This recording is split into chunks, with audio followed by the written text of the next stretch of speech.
اگر آپ کو میری یہ ویڈیو پسند آئے تو like, comment and share, subscribe کرنا مت بھولیے۔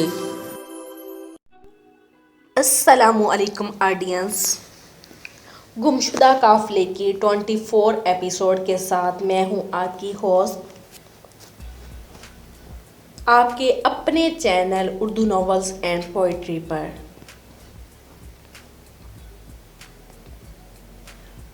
عالم بی بی مجھے شروع سے ہی قابل نفرت نظر آتی تھی۔ اس کا باپ بھی جرائم پیشہ معلوم ہوتا تھا۔ تم کہتی تھی کہ قائم دین ایک سادہ دل آدمی ہے، لیکن میں اسے ہمیشہ ایک بے وقوف سمجھتا رہا۔ خدا جانے اس میں اللہ کا کیا بید ہے کہ یہ مصیبت ہم پر ان کی وجہ سے آنی تھی۔ وہ بیچارے بیلا سنگھ کے گھر پر آئی تھی، رشیدہ نے سہمی ہوئی آواز میں کہا۔ بیلا سنگھ کے ساتھ جو کچھ ہوا مجھے اس کا بڑا دکھ ہے۔ مجھے اجیت سے بہت ہمدردی ہے، اتنی بھولی بھالی اور اتنی خوبصورت لڑکی اور اس کے ساتھ یہ ہوا ہے۔ لیکن چراغ بی بی کی ماں کا واقعہ اس کے متعلق ہے اور بہت خطرناک ہے۔ میاں عبدالعزیز نے کہا، یہ تو پولیس کی تفتیش کے بعد ثابت ہوگا، پھر جو میری بدنامی ہوگی اس سے تم سب کو خوف آنا چاہیے۔ میں تو اس وقت کو پچھتا رہا ہوں جب میرے دل میں وہاں زمین خریدنے کا خیال آیا تھا۔ غضب خدا کا کہ وہ جرائم پیشہ بھی اس کے ساتھی ہیں، میرے مکان میں ٹھہرے ہوئے ہیں اور مجھے یہ بھی معلوم نہیں کہ وہاں کیا ہو رہا ہے۔ یوسف صاحب اس کے جن 2 ساتھیوں کا ذکر کرتے ہیں، جب ان پر قتل میں حصہ لینے کا جرم ثابت ہو جائے گا تو میں اس علاقے میں کسی کو منہ نہیں دکھا سکوں گا۔ اس وقت اگر چراغ بی بی کی ماں یہاں ہوتی تو میں اسے باہر کے بڑے کنویں میں لٹکا دیتا۔ بیٹا یوسف، تم بتاؤ ہمیں کیا کرنا چاہیے؟ مجھے ایسا معلوم ہوتا ہے کہ میں بے گناہ پھنس جاؤں گا۔ چچا جی، آپ کی طرف سے ہم جو بات کریں گے وہ زیادہ صحیح سمجھی جائے گی، اس لیے آپ کو پریشان نہیں ہونا چاہیے، لیکن میں جو وہاں زمین پہ بیٹھا ہوں اس کا کیا کروں؟ یوسف نے اطمینان سے جواب دیا، آپ کچھ بھی نہ کریں، صرف قائم دین کو یہ حکم دیں کہ وہ اپنی بیوی کو فوراً گاؤں میں چھوڑ آئے، اسے امرتسر کے قریب کسی بھٹے پر بیچ دے، ورنہ لاہور میں اسے مصروف رکھنے کے لیے ایک نئے بھٹے کے لیے کام شروع کروا دیں اور فضل دین کو گاؤں بھیج دیں۔ بیٹا یہ ٹھیک ہے، لیکن فضل دین کی مجھے ہر وقت اپنے پاس ضرورت ہے، یوسف نے جواب دیا۔ چچا جی، فضل دین کو مستقل طور پر وہاں رہنے کی ضرورت نہیں، وہ سکھ جو ہم نے آپ کے پاس رکھوا دیا تھا کافی قابل اعتماد ہے، اس کے بیٹے کی ہوشیاری آپ کو معلوم ہی ہے، ایک اور ملازم اس سے مشورہ کر کے رکھ لیا جائے گا اور تھوڑی سی تنخواہ بڑھانے پر وہ بہت خوش ہو جائے گا۔ رشیدہ نے پوچھا، بیٹا جب تم ہمارے گھر گئے تھے تو تم نے قائم دین کو وہاں نہیں دیکھا تھا؟ جی نہیں، جب ہم واپس آ رہے تھے تو وہ ہمیں راستے پر ملا تھا، کہتا تھا کہ گاؤں میں ہمارا پتہ کرنے گیا تھا، لیکن وہ واقعی اتنا بے وقوف ہے کہ چچا عبدالعزیز اور چچی صاحبہ کو نہیں پہچان سکا۔ عبدالکریم نے کہا، بیٹا میں کس زبان سے اللہ کا شکر ادا کروں کہ جب بھی مجھ پر کوئی مصیبت آنے والی ہوتی ہے تو تم وقت پر پہنچ جاتے ہو۔ چچا جی، شکر تو مجھے کرنا چاہیے کہ مجھے کسی نیکی کا موقع مل جاتا ہے۔ رشیدہ بولی، بیٹا اس دفعہ عجیب بات ہوئی ہے کہ امینہ 2-3 بار اس خوف سے کانپتی اٹھتی تھی کہ ہم پر کوئی مصیبت آ رہی ہے۔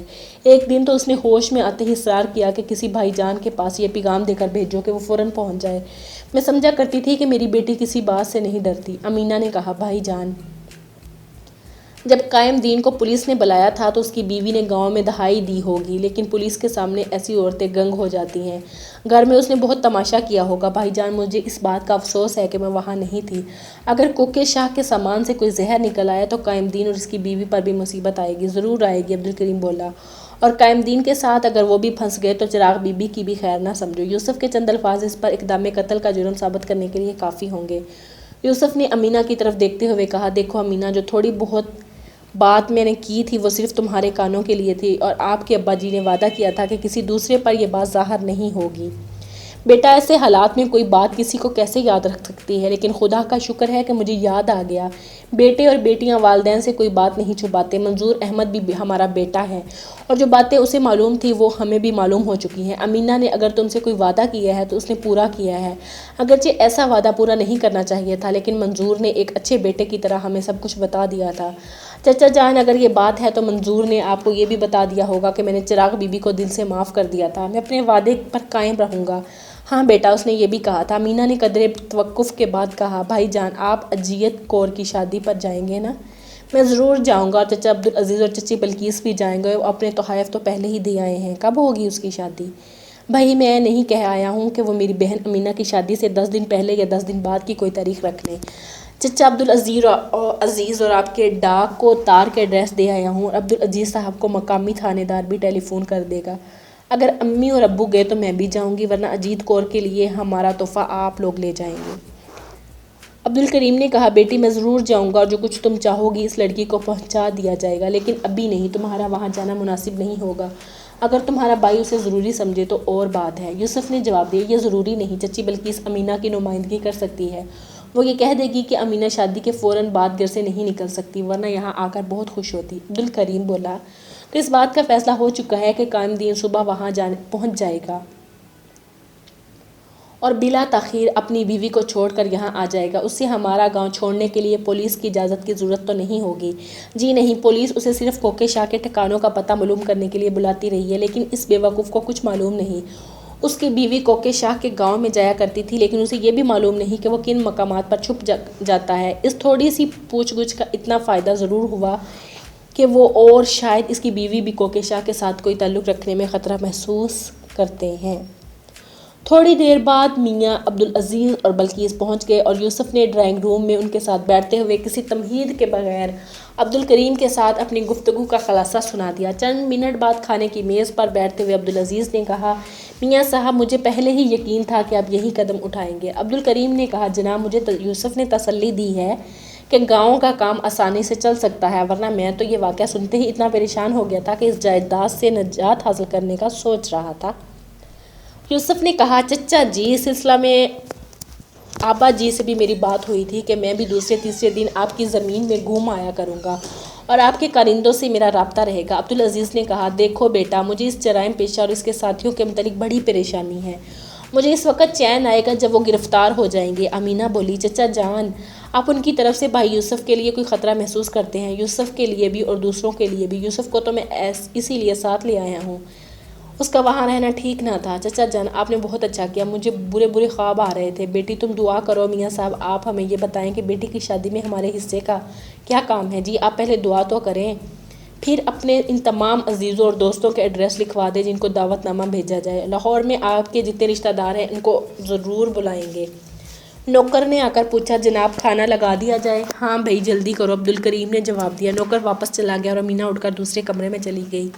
چند منٹ بعد جب وہ کھانے کے کمرے میں پہنچے تو امینہ نے واپس آ کر بلقیس کے ساتھ بیٹھتے ہوئے دبی زبان میں کہا چچی جان میں نے جلندر کال بک کروا دی ہے، آپ حمیدہ کے ابو اور امی پر زور دیں تاکہ وہ ضرور آئیں۔ بلقیس نے جواب دیا اتوار کی صبح کو میرا پہلا کام یہ ہوتا ہے کہ انہیں ٹیلی فون کیا کرتی ہوں اور ہر بار انہیں تاکید کیا کرتی ہوں۔ شکریہ چچی جان، کال بک کرانے سے میرا مقصد یہ بھی تھا کہ بھائی جان کو ان سے گفتگو کرنے کا موقع مل جائے۔ بیٹی یہ تم نے اچھا کیا، ورنہ یہاں سے واپس جا کر میرا پہلا کام یہی ہوتا کہ میں فہمیدہ کو ٹیلی فون پر بلا کر یہ کہتی کہ پہلے تم یوسف کا حال پوچھ لو، پھر میں تم سے بات کروں گی۔ امینہ نے سرگوشی کے انداز میں کہا چچی جان آپ یہی کہیں۔ علی اکبر بولا ابا جی آپ کوئی شرارت کرنا چاہتی ہیں؟ آپا جی نہیں بھئی، کیا شرارت کرنا چاہتی ہے وہ تمہارے ساتھ؟ آپا جی چچی جی کو معلوم ہے کہ یہ آہستہ آہستہ کچھ کہہ رہی تھی، لیکن میں نے بھائی جان یوسف اور فہمیدہ کا نام سن لیا تھا۔ رشیدہ بولی بہت بے وقوف ہو تم، اب آرام سے کھانا کھاؤ۔ یوسف نے کہا بھائی اکبر تم یہ کہنا چاہتے ہو کہ میں تم سے پیار نہیں کرتا؟ آپ کرتے تو ہیں بھائی جان، تو پھر میں تمہارے خلاف شرارت کیسے کر سکتا ہوں؟ میرے خلاف نہیں بھائی جان، میں نے یہ بھی نہیں کہا کہ آپ شرارت کر رہے ہیں، میں تو یہ کہہ رہا تھا کہ اچھا بھائی آپ کھانا کھاؤ۔ رشیدہ نے کہا۔ علی اکبر کچھ دیر خاموشی سے کھانا کھاتا رہا، بالآخر اس نے کہا آپا جی آپ کو مجھ پر غصہ آ رہا ہے نا؟ امینہ نے اپنی مسکراہٹ چھپاتے ہوئے کہا میں نہیں بولتی تم سے، اور میرے بھائی جان اور میری آپا فہمیدہ اور نسرین بھی تم سے بات نہیں کریں گے، اور ان کی امی بھی تمہیں دیکھ کر یہ کہیں گی کہ یہ گوار اس گھر میں کہاں سے آ گیا۔ اکبر نے چمچ پلیٹ میں رکھتے ہوئے کہا بس میں نہیں کھاتا۔ یوسف نے کہا دیکھو اکبر غصہ آدمی کو کمزور کر دیتا ہے، اور کوئی غصے میں آ کر کھانا چھوڑ دے تو بہت کمزور ہو جاتا ہے۔ اب اطمینان سے کھانا کھاؤ ورنہ ہم سب لوگ کھانا چھوڑ دیں گے۔ ٹیلی فون کی گھنٹی سنائی دی تو علی اکبر نے کہا چچا جان یہ آپ کا ٹیلی فون ہے، بھائی جان آپ بھی جائیں۔ امینہ نے اٹھتے ہوئے کہا علی اکبر میں یہ بھی بات کروں گی کہ ٹیلی فون پر، اور اگر تم اطمینان سے کھانا کھاؤ گے تو تمہیں بڑی اچھی خبر سناؤں گی۔ علی اکبر نے مسکراتے ہوئے چمچ اٹھایا اور امینہ نے دوسرے کمرے کی طرف جاتے ہوئے کہا چچی جان بھائی جان علی اکبر سچ کہتا تھا، اب اطمینان سے کھانا ختم کر دیں، میں ٹیلی فون کو مصروف رکھتی ہوں۔ امینہ نے فون اٹھایا اور بولی ہاں جی یہاں سب خیریت ہے، میں نے فون اس لیے کیا ہے کہ وہ گاؤں سے آ گئے ہیں، خدا کا شکر ہے کہ وہ خیریت سے ہیں۔ یوسف بھائی ٹیلی فون کا سنتے ہی کھانا چھوڑ کر آ گئے ہیں، پہلے آپ ان سے بات کر لیجئے۔ یوسف نے ریسیور پکڑتے ہوئے کہا السلام علیکم، میں بالکل ٹھیک ہوں، آپ اپنے کام کے متعلق میں کوئی بات وثوق سے نہیں کہہ سکتا، لیکن میں کتنا مایوس نہیں ہوں۔ اللہ کی طرف سے ہر کام کا وقت متعین ہوتا ہے۔ گاؤں میں ہمیں اپنی توقع سے زیادہ دن لگ گئے ہیں۔ میں نے اپنی تحریر میں جس سردار بیلا سنگھ کا ذکر کیا تھا اور اس کی بیوی قتل ہو گئے تھے، اس افسوسناک سانحے کی پوری تفصیل اپنے خط میں لکھوں گا۔ دیکھیے، آپ نے اور خالہ جی نے امینہ کے ساتھ جو وعدہ کیا تھا وہ ضرور پورا کیجیے، اور اپنے ابا جی کو میری طرف سے کہیے کہ وہ ضرور آئیں۔ نسرین کو یہاں سب یاد کرتے ہیں، اسے اپنے ساتھ ضرور لائیے۔ شاید کوئی ایسا پروگرام بن جائے، آپ ہمارا گاؤں اور پردیسی درخت بھی دیکھ آئیں۔ شاید کوئی ایسا پروگرام ہو، اس کے بعد میں قیام پاکستان تک اتنا مصروف ہو جاؤں گا کہ شاید مجھے اپنی تصنیف بھی یاد نہ رہے۔ بہت سی باتیں میں خط میں لکھوں گا۔ اپنے ابا جی اور امی جی کو بہت بہت سلام کہیے۔ نسرین کہیے کہ میں اس کے لیے بہت دعائیں کرتا ہوں۔ چچا جان تشریف لا رہی ہیں، آپ ان سے بات کیجیے۔ بلقیس نے ریسیور پکڑتے ہوئے کہا کہ صفیہ بہن، آپ بھائی جان اور بچوں کے ساتھ امینہ کی شادی پر ضرور تشریف لائیں، اور بھائی جان کو ساتھ ضرور لائیں۔ ان سے بہت ضروری باتیں کرنی ہیں۔ اگر بھائی جان قریب ہیں تو انہیں بلا لو۔ فہمیدہ کہ چچا ان سے کوئی ضروری بات کرنا چاہتے ہیں۔ یہ بھی ہو سکتا ہے کہ وہ اس وقت بات کرنا مناسب نہ سمجھیں، کیونکہ ایسے معاملات کے متعلق ملاقات پر ہی کوئی بات ہو سکتی ہے۔ اچھا، تم انہیں بلاؤ، میں نسرین کے ابا کے ہاتھ میں ریسیور دے رہی ہوں۔ چند ثانیے بعد عبدالعزیز اور نصیر الدین کی گفتگو ہو رہی تھی۔ عبدالعزیز کہہ رہا تھا، بھائی جان، آپ نے عبدالکریم کی بچی کی شادی پر آنا ہے، اور یہ زیادہ مناسب ہوگا کہ ہم یہاں اطمینان سے بیٹھ کر مشورہ کریں۔ نہیں جی، کوئی ایسا مسئلہ نہیں ہے جس سے آپ کو الجھن ہو۔ جی ہاں، ہم آج یوسف کے گاؤں سے واپس آئے ہیں، وہ سب بخیریت ہیں، بالکل ٹھیک ہیں۔ جی ہاں، امید تو یہی ہے کہ وہ شادی پر ضرور آئیں گے۔ اگر یوسف نے انہیں یہ لکھ دیا کہ آپ سب آ رہے ہیں تو ان کا آنا یقینی ہو جائے گا۔ بہت اچھا، میں یہ اطلاع بھجوا دوں گا آپ آ رہے ہیں۔ ٹیلی فون سے فارغ ہو کر وہ دیر تک شادہ برآمدے میں باتیں کرتے رہے۔ اچانک عبدالکریم نے فضل دین کو بلا کر کہا، فضل دین، تم پچھلے پہر بس روانہ ہو جاؤ اور گاؤں پہنچ کر قائم دین سے کہو کہ وہ اپنی بیوی کو گاؤں چھوڑ کر فوراً یہاں پہنچ جائے۔ قائم دین کے نام پر ایک رکا لکھوا کر باورچی کو دے دوں گا، اس سے لے لینا۔ گاؤں میں تم نے اس بات کا خاص خیال رکھنا ہے کہ پیر کوکے شاہ اس کا کوئی ساتھی وہاں دیکھو تو اسے فوراً پولیس کے حوالے کر دو، وہ بہت خطرناک آدمی ہے۔ اور قائم دین اتنا بے وقوف آدمی تھا کہ اسے ہماری حویلی میں ٹھہرایا ہوا تھا۔ وہاں ہر دیال سنگھ کو یہ سمجھا دینا کہ ہم نے قائم دین کے سارے اختیارات اس کو منتقل کر دیے ہیں، اس لیے اس پوری ذمہ داری سے کام کرنا چاہیے۔ امینہ کی شادی سے فارغ ہو کر میں وہاں آؤں گا اور اس کی تنخواہ میں اضافہ کر دیا جائے گا۔ تم 3 یا 4 دن ٹھہر کر واپس آ جاؤ، کیونکہ یہاں تمہاری زیادہ ضرورت ہوگی۔ اب تم جاؤ۔ فضل دین چلا گیا۔ رشیدہ نے عبدالعزیز سے مخاطب ہو کر پوچھا، بھائی جی، جب پولیس نے قائم دین کو بلایا تھا تو مجھے یقین ہے کہ عالم بی بی نے چراغ بی بی کے پاس جا کر دہائی دی ہوگی۔ چراغ بی بی نے کچھ نہیں کہا آپ سے؟ بلقیس نے کہا، میرا خیال ہے کہ ہمارے قیام کے دوران چراغ بی بی کی ماں وہاں نہیں آئی تھی۔ امینہ بولی، چچی جان، وہ وہاں نہیں جا سکتی، اور بھائی یوسف اس کی وجہ جانتے ہیں۔ بھائی جان بہت رحم دل ہے، میں ڈرتی ہوں یہ کسی دن عالم بی بی کو بھی معاف کر دیں گے، لیکن ہمیں یہ نہیں بھولنا چاہیے کہ اس کا جرم ناقابل معافی ہے، وہ قاتل کے گروہوں سے تعلق رکھتی ہے۔ عبدالعزیز نے کہا، بیٹی، میرا تجربہ ہے کہ دنیا میں برائی کرنے والوں کو سزا ضرور ملتی ہے۔ تمہیں عالم بی بی کے متعلق فکر مند نہیں ہونا چاہیے۔ چچا جی، میں چراغ بی بی کے متعلق بہت فکر مند ہوں۔ کاش مجھے یہ اطمینان ہوتا کہ یوسف کی نیکیاں چراغ بی بی کے خون سے وہ زہر نکال سکتی ہیں جو اسے اپنی ماں کے ورثے میں ملا ہے۔ بھائی یوسف جب فوج میں بھرتی ہونے کے لیے دہرادون جا رہے تھے تو انہیں ہمارے گھر کی سلامتی کے متعلق پریشانی تھی۔ عبدالعزیز نے پیار سے اس کے سر پر ہاتھ رکھتے ہوئے کہا، بیٹی، تم بہت اچھی لڑکی ہو، لیکن ایسے معاملات میں تم دعا سے زیادہ کچھ نہیں کر سکتی۔ لیکن چچا جان، میں یہ تو کر سکتی ہوں کہ ایسے لوگوں کو اپنے گھر کے دروازے کے قریب نہ بھٹکنے دوں۔ عبدالکریم نے کہا، لیکن بیٹی، اگر تمہاری شادی پر میاں عبدالرحیم کے ساتھ چراغ بی بی بھی آ گئی تو ایسے حالات پیدا نہیں کروں گی کہ میاں صاحب مجھ سے ناراض ہو جائیں۔ یوسف نے کہا، آپ پریشان نہ ہوں، وہ یہاں نہیں آئیں گی۔ میں اسے سمجھا دوں گا کہ جب تم لاہور جاؤ گی تو تمہیں بیلا سنگھ کے قتل کے سلسلہ میں کئی لوگوں کے سوالوں کا جواب دینا پڑے گا۔ جس مغفور پیر اور اس کے 2 ساتھیوں کی پولیس کو تلاشی کر رہی ہے، ان کا تمہارے والدین سے کیا تعلق ہے؟ اس لیے لاہور جا کر اس قسم کے سوالات پوچھنے والے لوگوں کا سامنا کرنے کی بجائے تمہارے لیے کسی بیماری کے بہانے گھر میں آرام کرنا بہتر ہوگا۔ رشیدہ نے کہا، بیٹی، اب تمہاری تسلی ہو جانی چاہیے۔ عبدالعزیز نے اپنی بیوی کی طرف متوجہ ہو کر کہا، میرا خیال ہے کہ اب ہمیں اجازت لینی چاہیے۔ بلقیس نے اٹھتے ہوئے کہا، ہاں جی، ہمیں بہت دیر ہو گئی ہے۔ وہ مکان سے باہر نکلے تو عبدالحکیم نے عبدالعزیز سے کہا، بھائی صاحب آپ اپنے جن دوستوں اور رشتہ داروں کو بلانا ضروری سمجھتے ہیں ان کا نام اور اپنے یوسف کو لکھوا دیں اور شادی کا تاریخ سے 1-2 دن پہلے ضرور پہنچے۔ میں ضلع ہوشیار پور میں ناصر صاحب کے داماد کو بیوی اور بچوں کے ساتھ یہاں بلانے کی کوشش کروں گا، آپ بھی انہیں لکھ دیں۔ بلقیس نے کہا، بھائی صاحب وہ 2-4 دنوں تک خود ہی میرے پاس آ رہے ہیں اور میں کوشش کروں گی کہ وہ شادی تک یہاں ٹھہر جائیں۔ امینہ نے کہا، چچی جان میں خالدہ ابا کی آمد کی اطلاع ملتے ہی سلام کرنے آؤں گی۔ ڈرائیور نے گاڑی کا دروازہ کھولا، بلقیس اور عبدالعزیز پچھلی سیٹ پر بیٹھ گئے اور یوسف ڈرائیور کے ساتھ اگلی سیٹ پر بیٹھ گیا۔ 5 دن بعد شام کے وقت یوسف پلیٹ فارم پر بھاگتے ہوئے سیکنڈ اور انٹر کے ڈبوں میں جھانک رہا تھا۔ انٹر کلاس کے ایک ڈبے سے اسے محمد عمر اس کا باپ حسن علی اترتے ہوئے دکھائی دیے۔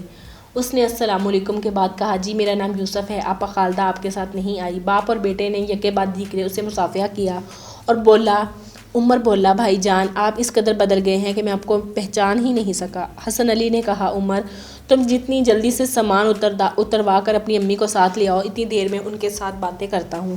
وہ بھاگتا ہوا زنانہ ڈبے کی طرف بڑھا اور تھوڑی دیر بعد وہ کلیوں سے سامان اٹھوا کر اسٹیشن سے باہر نکل رہے تھے۔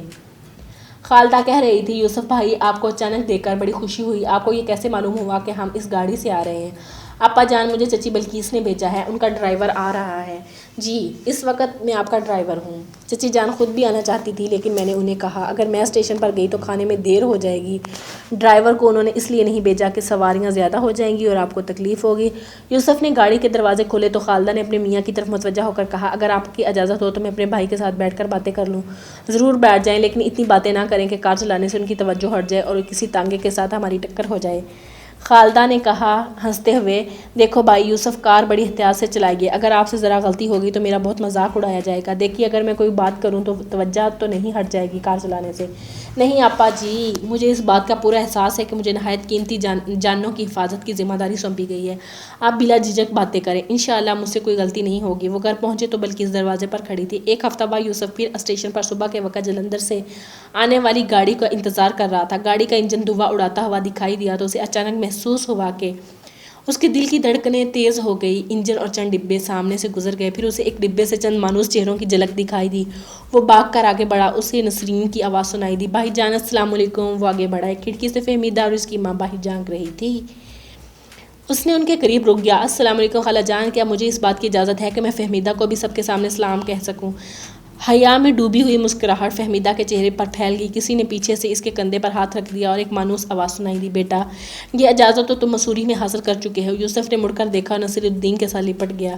نسرین نے گاڑی سے اترتے ہوئے کہا، دیکھیے ابا جان، میں نے سب سے پہلے انہیں آواز دی تھی لیکن انہیں ابھی تک یہ معلوم نہیں کہ میں بھی آپ کے ساتھ آئی ہوں۔ یوسف نے جھک کر اس کے سر پر بوسہ دیتے ہوئے کہا، شہزادی صاحبہ ہر وقت شکایت کے لیے موضوع نہیں ہوتا، چلیے پلیٹ فارم سے باہر آپ کا انتظار ہو رہا ہے۔ وہ اسٹیشن سے باہر نکلے تو امینہ ایک کار سے نمودار ہوئی اور اس نے آگے بڑھ کر فہمیدہ کے والدین کو سلام کیا، پھر فہمیدہ کو گلے لگاتے ہوئے کہا، آپ حیران ضرور ہوں گی لیکن میں یہاں آ کر یوسف کی بہن کا فرض پورا کرنا چاہتی تھی۔ شاید آپ کو معلوم نہ ہو کہ یہاں کتنے لوگ آپ اور شہزادی نسرین کو دیکھنے کے لیے بے چین ہیں۔